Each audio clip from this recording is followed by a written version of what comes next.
বাংলাদেশের গণতান্ত্রিক উত্তরণে সাহায্য করবে জার্মানি। সুইজারল্যান্ডের দাভোস ওয়ার্ল্ড ইকোনমিক ফোরামের বৈঠকের সাইডলাইনে বাংলাদেশের প্রধান উপদেষ্টা অধ্যাপক মোহাম্মদ ইউনূসের সঙ্গে সাক্ষাৎকালে এই প্রতিশ্রুতি দিয়েছেন দেশটির চ্যান্সেলর ওলাফ শলজ। মঙ্গলবার ফোরামের বৈঠকের ফাঁকে জার্মান চ্যান্সেলর ও প্রধান উপদেষ্টার মধ্যে বৈঠক অনুষ্ঠিত হয়।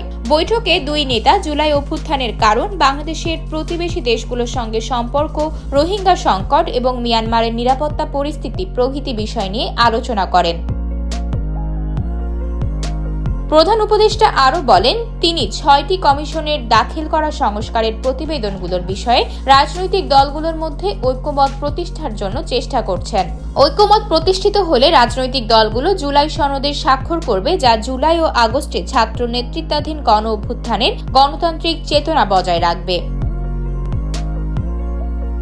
ডক্টর ইউনূস দুই দেশের মধ্যে ব্যবসায়িক সম্পর্ক জোরদার করার আহ্বান জানান। পাশাপাশি তিনি বাংলাদেশের ব্যবসায়িক সম্ভাবনা দেখার জন্য একটি জার্মান ব্যবসায়ী দলকে ঢাকায় পাঠানোর অনুরোধও জানান।